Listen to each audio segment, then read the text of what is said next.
Parce que regarde, la Mayenne, c'est également une terre de châteaux. Et c'est Nathalie qui va nous en parler, puisque c'est notre feuilleton de la semaine. Et voici notre 3e épisode. Alors Nathalie. si je vous dis « Where is Brian ?»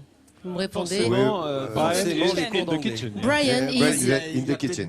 in the kitchen. Brian was in the kitchen, mais maintenant on ne sait plus où il est. Pourquoi est-ce que je vous parle de ça? Parce que cette phrase assez classique de nos manuels d'anglais, parce qu'ici, Aude, qui est professeure d'anglais et châtelaine, a décidé, avec son mari, de proposer des stages d'immersion dans leur château afin de préserver le patrimoine familial. Ça se passe à Forcé. Alors à Forcé, au château, on parle anglais, on vit anglais, on rêve anglais, mais on mange français quand même.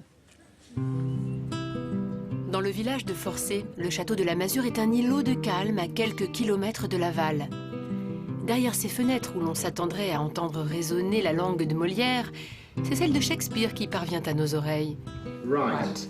Then we'll get a notification from you. From me or my bank. I'll see to it.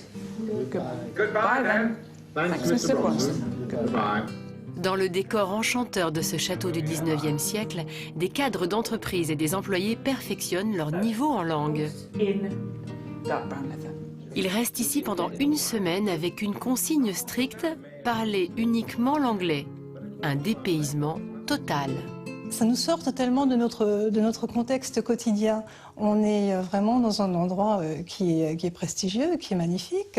Et on est au calme, on a le temps de se concentrer, de réfléchir. Et on est pris en main du matin au soir. Il n'y a pas une minute où on peut se dire « je vais parler français ». D'ailleurs, c'est très bien que vous soyez là aujourd'hui. On fait un petit retour aux sources. Le retour aux sources ne durera pas longtemps, car très vite l'anglais reprend ses droits avec des professeurs britanniques. He says, "You've written to me twice. What on earth about? What does that mean?" Cette formule inédite a été mise en place dans les années 80 par Aude Lemarié, professeure d'anglais dans l'aérospatiale. Elle a hérité du château avec son mari et très vite, l'idée de proposer des stages d'anglais aux adolescents et aux adultes a émergé. Dès l'arrivée, on s'est tout de suite rendu compte qu'on ne pourrait pas garder ce château si on ne trouvait pas des ressources. Comment trouver des ressources? L'agriculture est ce qu'elle est, mais il fallait que le château lui-même se prenne en charge. C'était le leitmotiv et l'idée principale. Qu'avions-nous à notre disposition? Nous avions donc la propriété sur laquelle il y avait une propriété agricole, et il y avait moi et mon métier, les langues. Toute la journée, les participants enchaînent les leçons, les discussions, les ateliers. Le bain dans la culture anglaise est total, à une exception près. La nourriture servie ici est française, et on mange local et traditionnel, comme les châtelains. Rôti de veau au cidre aux 2 pommes. Voilà, une au beurre et une cuite dans le jus de cidre. Ça vient de sonner, donc ils sont prêts en haut. Donc il faut que je monte le plat de résistance avec notre monte-charge qui est très ancien. Le monte-charge date de l'époque de construction du château, au 19e siècle. Une touche d'authenticité à la française dans cette semaine so British. Grâce à ces stages en immersion, le château retrouve sa fonction première, l'accueil des visiteurs. Des visiteurs qui n'arrêtent jamais de débattre en anglais sous l'impulsion d'Aude Lemarié qui alterne entre rôle de professeur et de maîtresse de maison. She didn't have a job. But what happened to her at the beginning of the film? Une tâche importante pour que les réflexes en anglais soient acquis. She had an accident. Ils n'ont pas seulement quelques heures le matin et quelques heures le soir. Ils doivent parler constamment en anglais, à partir du moment où ils se réveillent jusqu'à ce qu'ils aillent se coucher. C'est très important. Après le déjeuner, le parcours du combattant continue.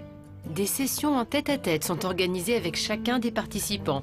L'entretien est fait dehors afin de profiter de la nature et de la vue imprenable qu'offre le château. Aurélie, cadre dans un grand laboratoire, se met dans les conditions d'un entretien d'embauche avec Oliver Parker, un professionnel des ressources humaines. Did you exist talent development for this company? Pas toujours facile de trouver ces mots dans la langue de Shakespeare. Pour les participants, l'immersion est donc une aide cruciale. J'ai souvent des personnes qui viennent me voir le jeudi, le 4e jour de la semaine, et ils rêvent en anglais. Et c'est comme ça que je sais qu'ils sont sur la bonne voie et que tout commence à bien marcher. Et je ne pense pas que ce serait le cas si les participants revenaient chez eux, voir leur famille et leurs amis. Lorsque les cours sont finis, les participants ont le droit à une petite trêve d'une demi-heure. Le moment est idéal pour se reposer et profiter quelques instants de la vie de château. Pendant une semaine, c'est à ce rythme que les participants vont travailler. Avant d'aller dormir comme des châtelains, ils finissent la journée en discutant ensemble et en anglais, s'il vous plaît.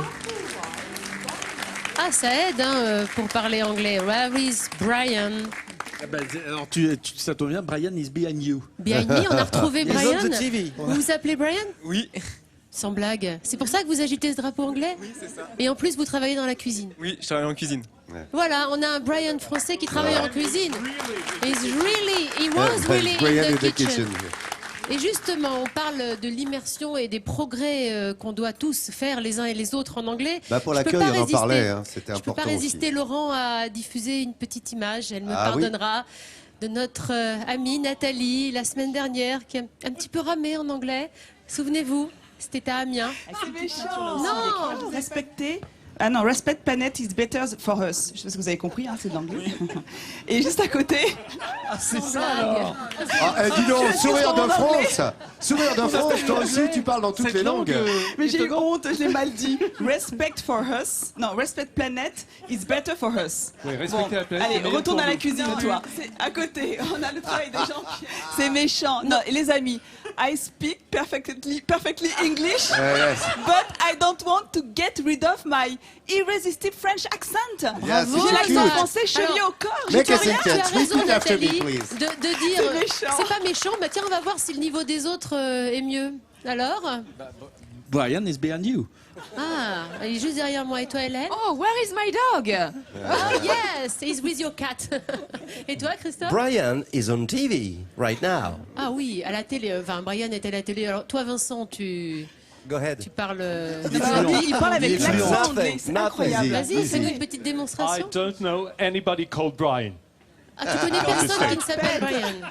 None of my friends. Ah, et toi, Laurent? Will you please now shut your mouth? Because it's time. Alors, en gros, Laurent me dit qu'il est temps pour moi de rendre l'antenne, voilà, et de me bien taire. joué. C'était un joli petit test en anglais. Et sinon, vous allez à forcer dans ce joli château en immersion. C'était magnifique, bravo Nathalie, cours d'anglais. Mais tu as raison, cet anglais est si important, on voit notamment dans le travail qu'a fait Didier tout à l'heure, qui est notre sourire de France, puisqu'on en parle tous les jours de cet accueil, la polyvalence des langues devient nécessaire pour que cette France qui est tant visitée, on puisse effectivement l'ouvrir aux étrangers par cette langue qui est la langue internationale. Très longtemps, les Français voulaient qu'il y ait une prééminence du français dans le monde entier. Il faut se rendre à l'évidence, l'anglais est la langue mondiale. Et moi, je milite parce que j'ai eu cette chance de commencer en 11e, de commencer le plus tôt possible. C'est très facile si on commence très tôt, voilà, d'apprendre une deuxième langue. Aux enfants, donc plus on commence tôt et et plus c'est il n'est jamais facile. trop tard anyway. Évidemment, bien entendu. Donne-nous un peu d'espoir. By the way.